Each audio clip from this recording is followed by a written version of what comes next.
échanger autour des questions d'intérêt national, notamment en évaluant ensemble le programme d'urgence des 100 jours du chef de l'État. Qu'il me soit permis de vous rappeler que le 24 janvier dernier, ou de cette année en cours, puis le jour marquant,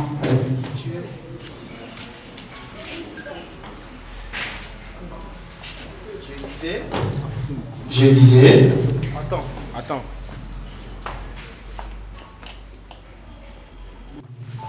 Puis le jour marquant de l'investiture du 5e président de la République démocratique du Congo, élu démocratiquement, son Excellence M. Félix Antoine Tshisekedi Tshilombo, chef de l'État.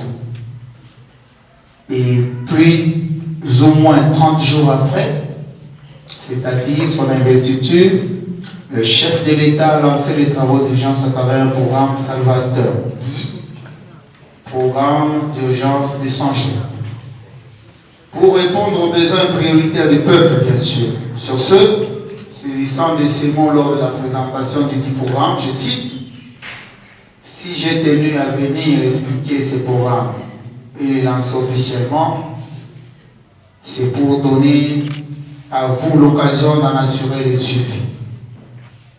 Conscient de ceci, nous avons mis en place un cadre de réflexion et de travail qui pourra nous permettre de veiller sur l'évolution du programme dans son exécution dénommée contrôle citoyen. Et ensemble, on pourrait évaluer secteur par secteur pour se rendre compte de ce qui est fait et ce qui n'est pas fait. Par ailleurs, nous voulons rendre un vibrant hommage à tous ceux qui se sont impliqués jour et nuit pour la matérialisation de cette grandiose activité. Mesdames, Mesdemoiselles et Messieurs, le contrôle citoyen, comme vous le savez, c'est une action publique qui renvoie à la performance des collectivités locales à travers un engagement civique et une participation active et massive des citoyens, afin d'instaurer une culture de la transparence et d'amener les élus et les organes de gestion à la stricte observation du principe de redevabilité. Au cours de cette activité, nous allons nous éclater tel que ça a été fait en groupe selon les secteurs énumérés dans le programme d'urgence pour 100 jours pour donner notre point de vue en ce qui concerne le déroulement des travaux. Par ici, je vous souhaite la bienvenue et un bon travail dans les groupes, tout en entendant bien sûr la déclaration finale. Merci beaucoup. Merci pour... Je fais partie du contrôle citoyen. Nous avons Maître Claude Kambodja, vice-président de la jeunesse et du Conseil national de la jeunesse. Nous avons le président Dadim Poutrou, c'est lui le coordinateur ou le président de l'objectif 2017. Nous avons Sam Kalambay, secrétaire du mouvement Force des Patriotes.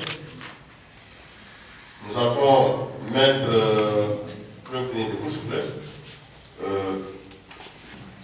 Déclaration des citoyens congolais sur l'évaluation partielle du programme des 100 jours du président de la République, chef de l'État, Félix Antoine Tshisekedi Tshilombo.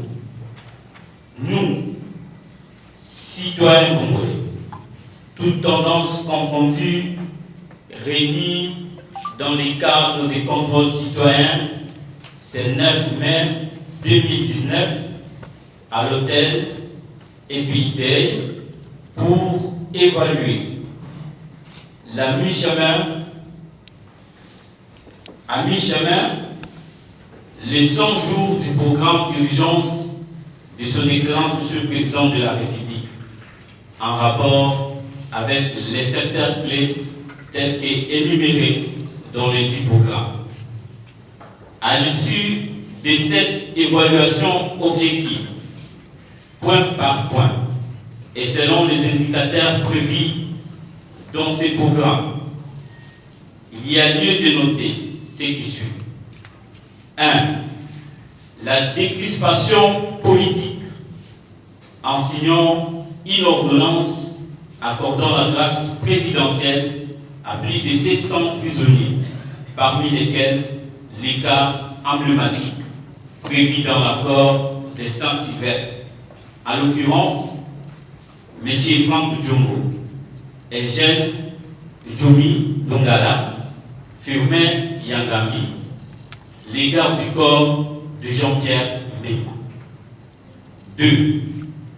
La régularisation des cas de médecins non payés et non primés pour la prise en charge de nos médecins par les trésors publics. La réhabilitation de certains centres de santé, la campagne sur le dépistage et la prise en charge des tuberculeux et la lutte contre les maladies à virus Ebola. 3. La situation sécuritaire est relativement calme. Ceci par rapport à plusieurs rencontres de sécurité organisées par le président pour la réduction des groupes armés et autres les cas des miliciens de Cameroun Sabou au Kasaï et le groupe Maï Maï à l'est de la République démocratique du Congo.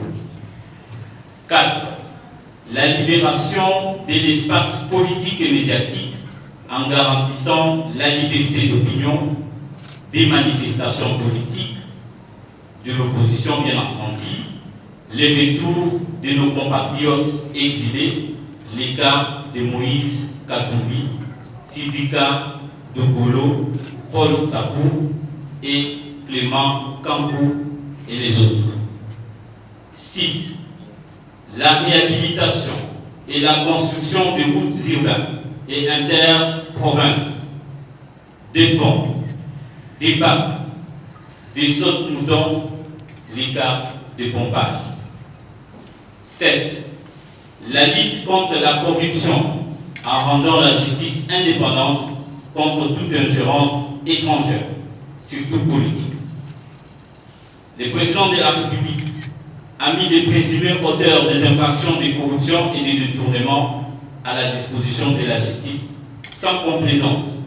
Les cas de certains déchets des entreprises, des portefeuilles de l'État, les transports, OCPT et certains ministres, même aussi un général de l'armée et autres. 8. La diplomatie. Le président de la République est actuellement le deuxième vice-président de l'Union africaine. Cette fonction lui permet de jouer un rôle stratégique et de mener les plaidoyers forts en faveur de la République démocratique du Congo. Nous avons aussi remarqué l'essence élevée de redevabilité à chaque sortie du président en faisant un rapport au souverain primaire que nous sommes. Pour tout dire, le voyage réalisé par le président de la République avait pour but de renforcer la coopération internationale et d'attirer les investisseurs.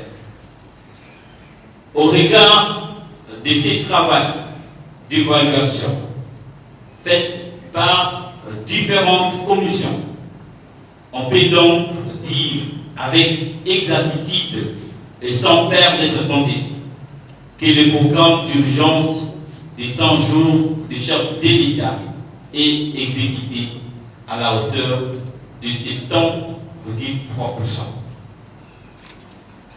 Considérant l'immensité de la République démocratique du Congo, un pays continent dont tout est priorité, tout est urgent, vit la situation désastreuse dans laquelle le Congo se retrouve. Rappelons que le mandat du président de la République est de 5 ans et que ces 100 premiers jours, doivent être considérés comme des signaux forts de la volonté exprimée du président de la République pour améliorer les conditions de vie de la population congolaise. Recommandons ce qui suit à son Excellence, Monsieur le Président de la République. 1.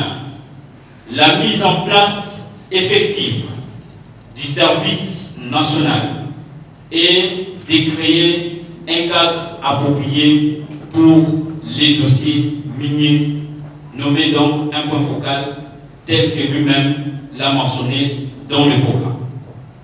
2. Élaborer les codes d'éthique des membres interconstitutionnels tels que prévu dans ce programme. 3. Achever certaines infrastructures en cours. 4. Redynamiser les secteurs de la justice en permettant le personnel pour les permettre de lutter contre la corruption et l'impunité. 5. Enfin, nommer des jeunes engagés à des postes ministériels dans les entreprises du portefeuille de l'État, et ce, sur toute l'étendue de la République démocratique du Congo. Du reste, la jeunesse engagée exprime son attachement aux valeurs républicaines et citoyennes et souhaite que ces mandats soient une réussite pour l'émergence de la République démocratique du Congo. Que Dieu bénisse notre pays, la République démocratique du Congo, j'ai dit.